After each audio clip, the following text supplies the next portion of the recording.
Et afin de traiter ce sujet en profondeur, honoré d'avoir un appel téléphonique d'un expert en économie, docteur Amr Saleh. Bonjour. Bonsoir, le plaisir est toujours le mien. Bonsoir monsieur. Déjà, merci beaucoup d'être avec nous. On a plusieurs questions à aborder. Déjà, lors de la visite du Premier ministre, Dr Moustapha Madbouli, à la Nouvelle-Vallée, il a commencé par des inspections, il a commencé par des visites. Et parmi ces visites, il y avait l'université. Je veux quand même que vous me parliez de plan gouvernemental d'extinction urbaine et de construction de nouvelles villes.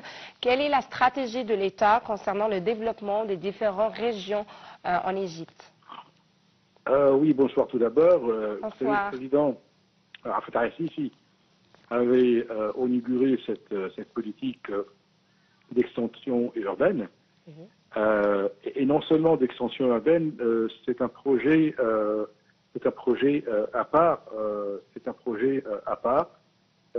qui vise à promouvoir non seulement le développement économique, mais un développement démographique. Vous savez que l'Égypte est un pays avec une grande population, aux environs plus de 100 millions d'habitants, et avec une population qui croît par année avec un taux de croissance de 3%. Donc, vous avez à peu près plus d'1 million de personnes qui arrivent sur le marché du travail chaque année. Et donc vous avez besoin d'un taux de croissance qui est au-delà, à mon avis, au-delà de 8%. Nous sommes en train de faire un taux de croissance actuellement de 3%. Après le Covid, nous avons enregistré, ou avant le Covid plutôt, nous avons enregistré des taux de 6%, ce qui était très bien, mais nous sommes tombés avec le Covid et avec la guerre entre la Russie et l'Ukraine, et puis avec aussi ces événements catastrophiques et absurdes au Proche-Orient, la guerre contre les Palestiniens, la question israélienne, et donc et puis vous avez aussi maintenant le Liban, la Syrie, et donc vous avez des événements qui sont très catastrophiques, mais qui demandent de l'Égypte de continuer à développer son programme de développement urbain et démographique. Donc il y a une relation, si vous voulez, il y a une relation entre ce développement urbain et entre la croissance de la population, mais aussi avec la croissance économique, car avec tout développement urbain, vous créez des projets, vous créez des emplois, vous créez des investissements, et donc vous augmentez les taux de croissance économique. Oui. Donc, pour revenir à votre question, l'intérêt de ces projets, qui sont des projets, non seulement des projets urbains, mais c'est des projets d'infrastructure.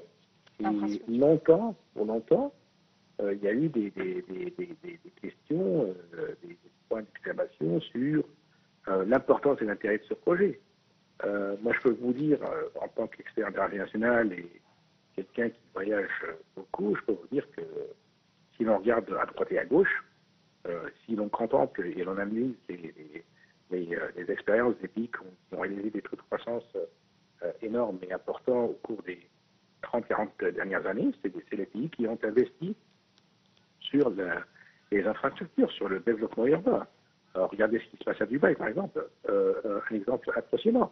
Ce qui se passe à Hong Kong, ce qui se passe à Singapour, le Vietnam, tous ces petits pays dont peu de nombre d'années ont réalisé une croissance économique. Et donc l'Égypte a pris la leçon. Ce n'est pas seulement une leçon, vous n'avez pas trop travaillé, mais c'est une nécessité, avec deux choses, deux nécessités. Premièrement, un taux de croissance que nous devons réaliser, qui est très important, qui devrait aller au-delà de 7%. Et aussi la deuxième nécessité de créer des emplois pour ces millions qui arrivent chaque année sur le marché.